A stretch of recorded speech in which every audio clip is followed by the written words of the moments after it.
In the spring of 1994, the entire town of Harlan, Nebraska, laughed at Norma Claussen. They laughed at the co-op on 3rd Aid Street. They laughed at the diner on Route 6, where the coffee was always burnt and the pie was always good. They laughed at the Lutheran church parking lot after the Sunday potluck. They laughed at the grain elevator, where 4 men in seed caps stood every morning at 7 and talked about rain that wasn't coming and prices that weren't going up.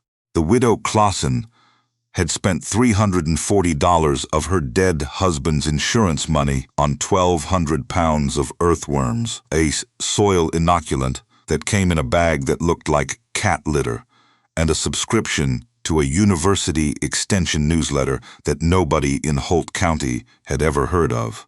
She was going to put all of it into her cornfields, not the garden, not the half-acre behind the house where she grew tomatoes and beans, into the working cornfields, all 280 acres of them. The men of Harlan had one word for it: grief. Gerald Claussen had died in November of 1993. Heart attack. 51 years old. He had left the farm to his wife, and now the wife was buying worms. They laughed through the spring. They laughed through the summer. They laughed at the county fair in August, when Norma walked the livestock barn alone and didn't stop to talk to anyone. They laughed for 6 more years after that.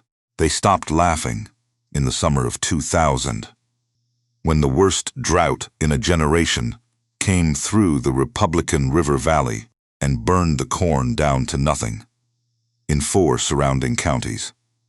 When farmers who had been working the same ground since their grandfathers broke sod started hauling their equipment to auction.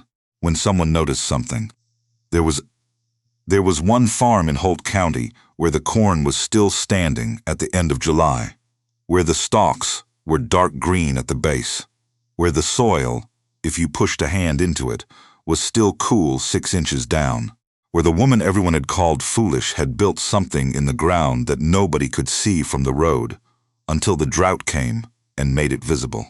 Let me take you back 6 years. Let me show you what she put into that soil. Let me show you who laughed.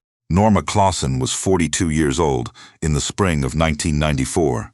She had been farming in Holt County her entire adult life, first as Gerald's partner, and then, for 5 months, as a widow. She was not soft. She had driven the combine since she was 17. She knew the difference between dollar corn and break-even corn and losing everything corn, and she had kept the books for the Claussen operation since 1978 because Gerald had been better with machinery than with numbers, and he had known it. What Harlan didn't know was that Norma had been thinking about the soil for a long time before Gerald died. She had grown up on her parents' farm outside of Atkinson, 30 miles north, where her father, Alton Prudhomme, had farmed the same 160 acres for 40 years and watched the topsoil thin a little every decade. Alton had talked about it the way some men talk about a slow leak in a tire, acknowledging it, doing nothing about it, hoping it would not become a crisis in his lifetime. He had died in 1989. The farm had gone to Norma's brother. The topsoil was still thinning. Norma had watched it happen and filed it away. In 1991, 2 years before Gerald died, she had driven to Lincoln for a soil health conference hosted by the University of Nebraska Extension Office. She had not told Gerald she was going. She had said she was visiting her college roommate, which was partly true because her college roommate lived in Lincoln and let her sleep on the couch. She spent 2 days in a conference room listening to soil scientists and a handful of farmers from Iowa and Kansas talk about something called the soil food web, the living system of fungi, bacteria, protozoa, and earthworms that exists in healthy ground and does not exist in ground that has been tilled and chemically treated for 40 consecutive years. She drove home with 27 pages of handwritten notes and a conviction that she could not fully explain to anyone who had not sat in that room. Gerald was in the shop when she got back. He was working on the planter. She stood in the doorway and watched him for a moment, and thought about whether to say anything. She decided against it. Gerald was a good farmer and a practical man, and practical men in Holt County in 1991 did not plant worms in their cornfields. She put the notes in a folder. She put the folder in the bottom drawer of the filing cabinet in the farm office behind the tax returns. She did not bring it up again. Gerald died on November 14th, 1993. He left her the farm, the equipment, a John Deere Ford 40 that was 15 years old and needed a new hydraulic pump, a grain bin that held 20,000 bushels and a checking account with $31,000 in it. He left her 280 acres of some of the most worked-out ground in the county, soil that had been tilled twice a year for 50 years, that compacted into a hardpan 18 inches down, that the subsoiler barely touched. That grew corn every year. That grew corn every year because corn was what you grew, and because the crop insurance was built around corn, and because Gerald's father had grown corn, and Gerald's grandfather had broken this ground for corn, before anyone in the family could remember doing anything else. Norma spent the winter of 1993 going through the farm's records, yield maps going back to 1978. Input costs, fuel, chemicals, seed. She did not need a degree in economics to see what the numbers said. The farm was making money in good years and losing it in bad ones, and the margin was getting thinner every decade because the soil was less and less capable of doing what they were asking it to do without help. Every year, the inputs got heavier. Every year, the yields held, barely.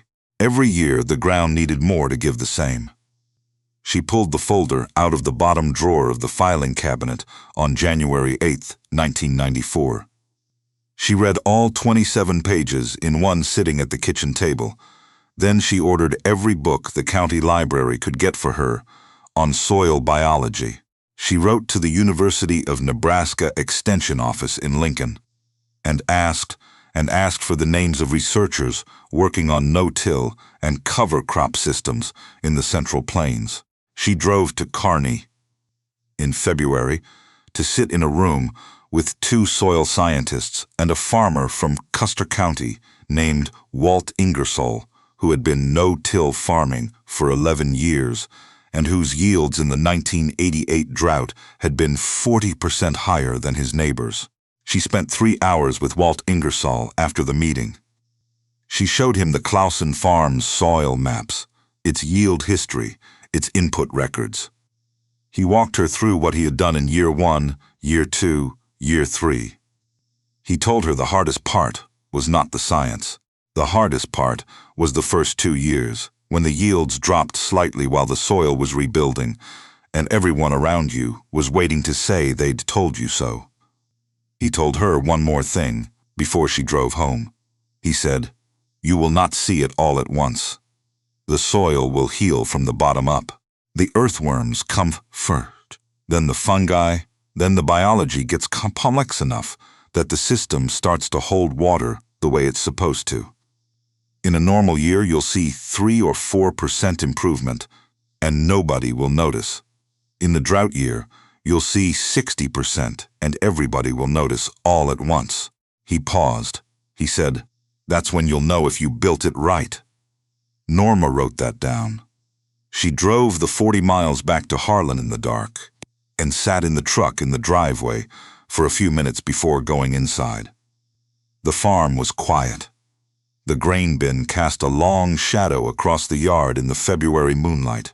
She had 280 acres of tired ground and a folder full of notes and a dead husband who had never gotten to hear what she'd been thinking about since 1991. She went inside. She went to the farm office. She started making a plan. By March, the plan was detailed enough that she could begin executing it. She was not going to change everything at once. She was going to start with the 2 south fields, 80 acres of the most compacted, lowest yielding ground on the farm. She was going to stop tilling them. She was going to seed a cover crop mix in the fall. Cereal rye, hairy vetch, and radishes, species she had selected because they would winter kill at different rates and leave different root structures in the soil. She was going to inoculate the seed with mycorrhizal fungi from the bag that looked like cat litter. She was going to introduce earthworm populations to the areas of the south fields, where soil testing showed the worm count had dropped to nearly 0. The earthworms cost $340 from a supplier in Columbus, Ohio, who shipped them in insulated boxes packed with moist newspaper. They arrived on a Tuesday in late April. Norma's neighbor, a man named Dub Haverford, who farmed the quarter section to the east, was driving past when the delivery truck came. He slowed down. He saw the boxes. He did not stop. But by Thursday, the story was at the co-op on 3rd Street. Norma Claussen ordered $1,000 worth of worms. By Friday, it was at the diner on Route 6, where a man named Floyd Burkett, who had farmed in Holt County for 40 years and had opinions about everything, delivered his verdict over a plate of eggs. "She's lost her mind," he said. "Gerald's been dead 6 months, and she's buying worms." The other men at the table nodded. They had seen this kind of thing before. Widows making decisions nobody else would make. It was sad, really. Somebody ought to talk to her family. The story followed Norma all spring, at the grain elevator, at the implement dealer, at the church social in June, where she brought a potato salad, and nobody asked about her fields. But 2 women asked her how she was holding up, which was the county's way of saying they'd heard. Norma heard it all, of course. There was no way not to. She said nothing. She kept working. Her son-in-law, a man named Terry Olant, who farmed his own ground outside of O'Neill and had married Norma's daughter Shelley in 1989, drove over in May. He was a careful man, Terry, not unkind, but careful. He had grown up watching his own father farm, and he understood numbers, and he was worried.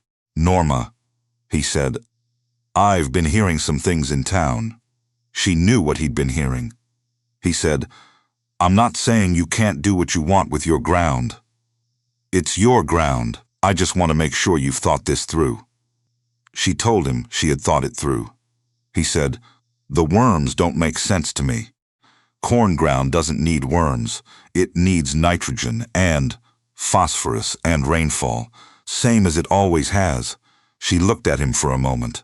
She said, "Terry, the soil needs the worms before it can use the nitrogen. The worms are not the crop. The worms are what makes the crop possible." He looked at her, the way a person looks at someone who has just said something they don't have a framework for yet. He said, "Norma, I just don't want to see you lose this farm," she said. "I'm not going to lose this farm." He left. He drove back to O'Neill and told Shelley he was worried about her mother.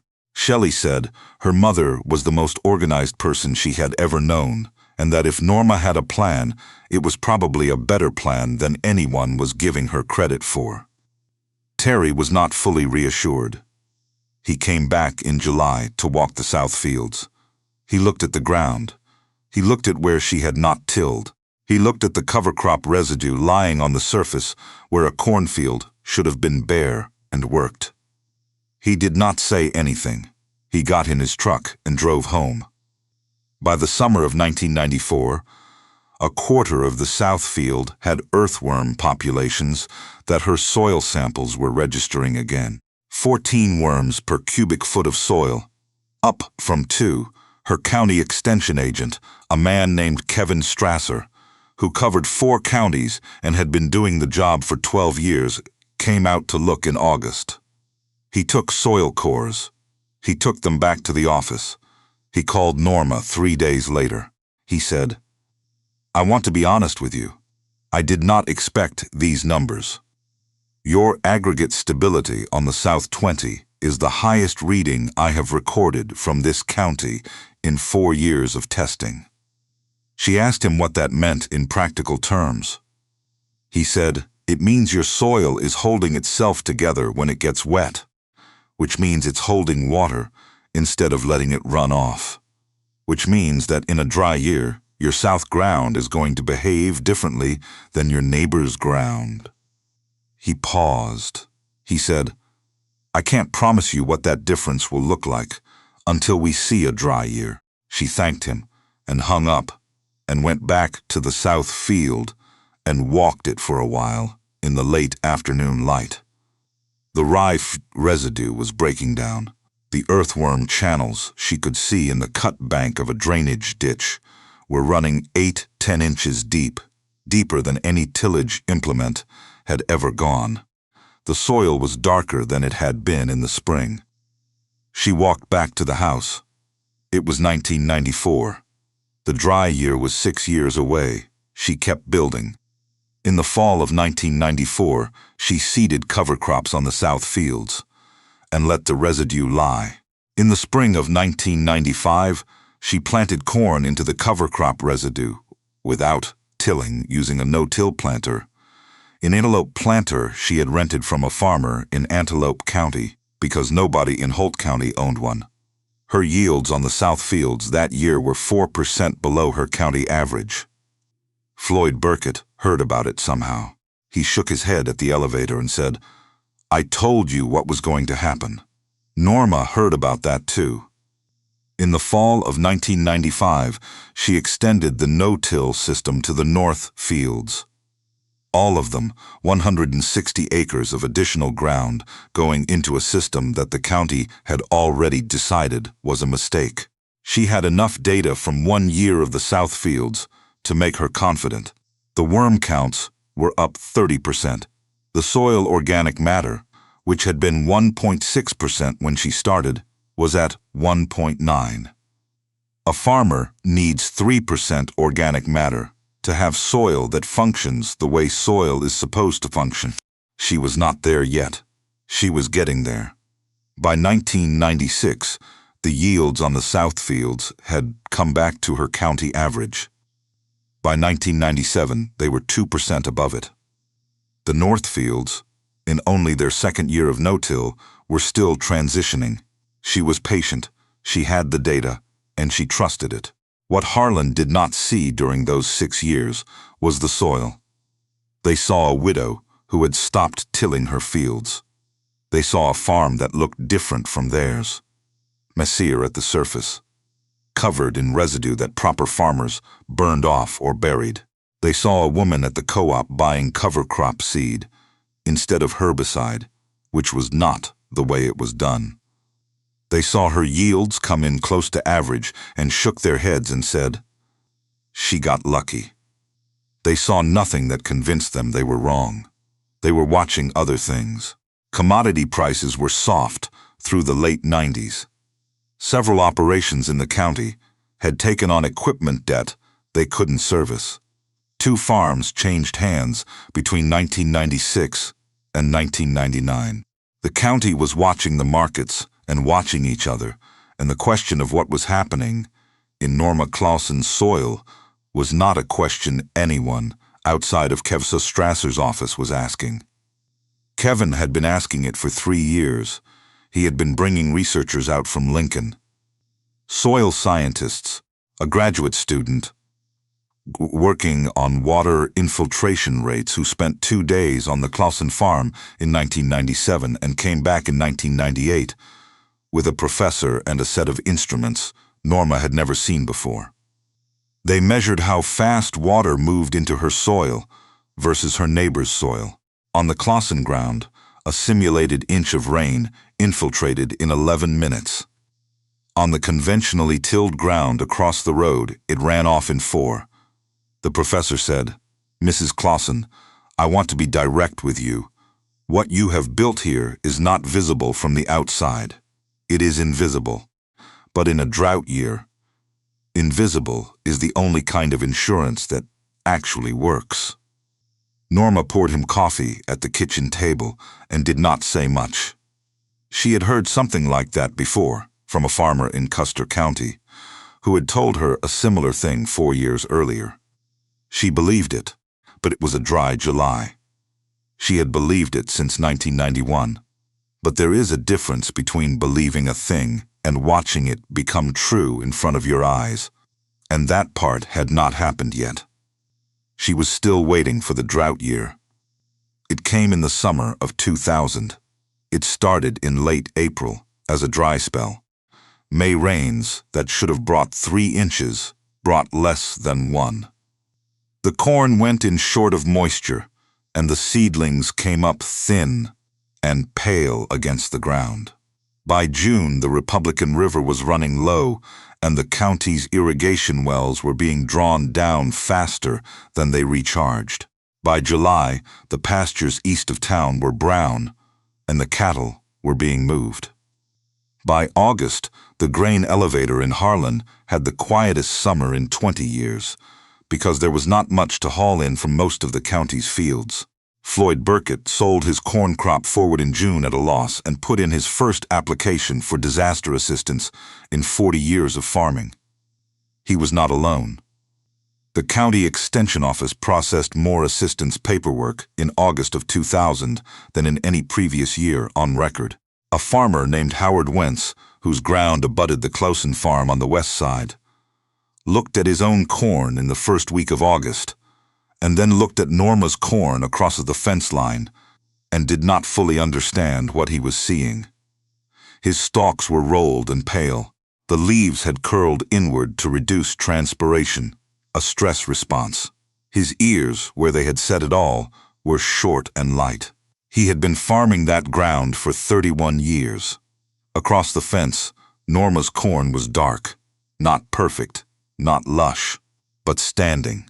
The stalks had color at the base. The ears had silk. The ground between the rows was covered in residue, and, in the places where Howard had walked across it on a visit in July, was noticeably cooler to the touch than his own ground, which had baked to a crust in the July heat.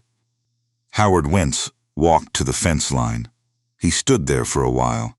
He was 63 years old. He had farmed through the 1988 drought and the 1974 drought and the dry years of the early 80s. He had seen stressed corn. He knew what it looked like when corn had water and when it didn't. He drove home. He ate dinner. He said nothing to his wife. The next morning he drove back out and stood at the fence line again. He did not go to Norma's door. He was not ready to do that yet, but he stood at the fence for a long time in the morning light, looking at the difference between what he had and what she had, and understanding in the part of his mind that was past defending itself that the difference had not happened by accident. By the second week of August, there were vehicles parked on the county road outside the Claussen farm. Not many, 4 or 5 at a time, men sitting in their trucks or standing at the fence line looking at the corn. Some of them Norma knew. Some of them were from other counties. Kevin Strasser had put out a field day notice through the extension office, and word had spread further than that. Not one of them knocked on her door that week. The first one who did was Kevin himself. He had been out twice already, taking final measurements for the university.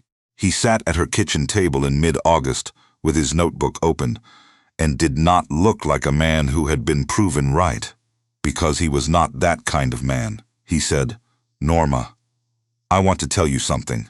She waited. He said, "I have been working in 4 counties for 12 years trying to get farmers to take the soil seriously. Not the inputs, the soil. I have brought research to meetings, and I have been thanked politely, and I have watched men drive home and do exactly what they've always done." He paused. "I think what's happening out here is going to do more than anything I have said in 12 years. Because they can see it from the fence line." Norma drank her coffee. She said, "When the rain comes back, some of them will go back to how they were farming." Kevin nodded. He said, "Some will." but not all. He looked at her. He said, "Norma, what you have built on this farm, do you know what it is?" She said, she thought she did. He said, "It's a demonstration. Whether you wanted it to be one or not, it's going to matter to this county for a long time." She was quiet for a moment. She said, "Kevin, I didn't build it to be a demonstration." He said, "I know." She said, "I built it because the ground was dying, and I could see it dying, and I didn't want to stand here and watch it die." He said, "I know that too. That's why it worked." Howard Wentz came to her door in September, after the harvest was in. He had lost 40% of his corn. He had his cap in his hand when she opened the door, which was not the way Howard usually stood anywhere. He was a large man, and he was a proud one, and Norma had known him for 23 years. He said, "Norma, I want to ask you some questions, if that's all right." She let him in. She made coffee. They sat at the same kitchen table where she had read 27 pages of notes in January of 1994, and she answered his questions for 2.5 hours. He asked about the cover crops. He asked about the worms. He asked how long before the soil started to show it. She told him what she had seen in year 1, year 2, year 3, she told him. Told him the yields would drop slightly in the transition, and she told him that was the part that was the hardest to live through. She showed him the data. The soil tests from every year, going back to 1994, the worm counts, the organic matter percentages, climbing from 1.6 to 2.1 to 2.6 to 3.1. The infiltration rate measurements the graduate students had taken. He asked one more question before he left. He said, "Norma, when did you start planning all this?" She thought about it. She said, 1991. Before Gerald died. He was quiet for a moment. He said, "Gerald knew." She said, "No." Howard put his cap on. He stood at the door. He said, "I was one of the people at the elevator who said you'd lost your mind." She said, "I know." He said, "I was wrong." She said, "It's all right, Howard." He said, "It's not all right, but I appreciate you saying it." He shook her hand and walked to his truck. He put in cover crops that fall on 60 of his acres. He called her in March to ask which seed mix she had used in year 1. She told him. She did not charge him for the information, but it was a dry July. She had not charged any of the 47 farmers who had called her between September and March, which Kevin Strasser told her was more farmers than he had been able to reach through the extension office in the previous 3 years combined. Norma ran the farm for another 14 years after the drought of 2000. She did not expand the acreage. She didn't want more ground. She wanted better ground. By 2004, her soil organic matter on the Southfields was at 3.8%. By 2008, the whole farm was averaging 3.5. Her input costs had fallen by 31% from 1994 levels, while her yields had risen by 18%. But it was in the drought of 2012, the worst in Nebraska since the 1930s, she lost 7% of her corn. The county average that year was 34%. She retired in 2014 when she was 62. Her daughter Shelley and Terry Oland took over the operation. Terry, who had stood in the South Field in the summer of 1994 and not understood what he was looking at, had come around by 1997. He came around the way careful men come around, slowly, with data, without drama. By the time he took the farm over, he had been farming his own ground in O'Neill, on the same principles, for 6 years. In 2018, the University of Nebraska published a long-term study on soil health outcomes in the Central Plains. The Claussen Farms data, which Kevin Strasser had been collecting since 1994, occupied 11 pages of the appendix. Norma was credited as a cooperating producer. She had declined co-authorship. She was not in the business of being credited. She was in the business of soil. Floyd Burkhout had sold his farm in 2009. He had retired to a house in town. He was 77 years old by the time the university study came out, and his eyesight was not good enough to read the appendix, but his grandson read parts of it to him over the phone. Floyd was quiet for a while. Then he said, "She knew something the rest of us didn't want to know." His grandson asked what he meant. Floyd said, "She knew the ground was telling us something, and we weren't listening. We thought the ground was just a surface to put seed into. She knew it was something alive." He didn't say anything else about it. He was old and he was tired, and the admission cost him something he didn't have much left of. And that was enough. Shelley's oldest daughter, a girl named Mara, who was 12 in 2014 when her grandmother retired, grew up on the farm. She had been riding in the cab of the no-till planter since she was 6. She knew the soil test numbers by memory the way other children knew sports statistics. She could identify earthworm species by sight. She knew that the south field, the 80 acres her grandmother had started with in the spring of 1994, had the highest organic matter on the farm, 4.2% as of last spring, because that was the ground that had the longest head start. Last fall, Shelley put Mara on the planter for the first time alone. She was 18, the same age Norma had been when she first drove a combine on her parents' farm in Atkinson. Mara started the planter. She drove the first pass of the south field in the October light, the no-till coulters, slicing through the rye residue, the seed dropping into dark ground that had been building itself for 30 years. Shelley watched from the end of the field. She said quietly, to no one in particular, "The soil needs the worms before it can use the nitrogen. The worms are not the crop.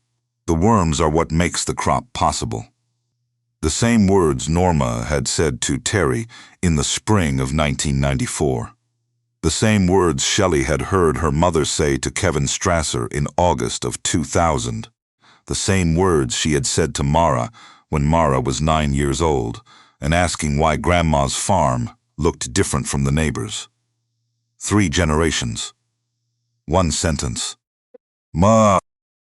One farm that stayed alive through 2 droughts and 30 years of commodity price swings because a woman in 1994 went to a conference in Lincoln, took 27 pages of oats, and came home and started listening to the ground.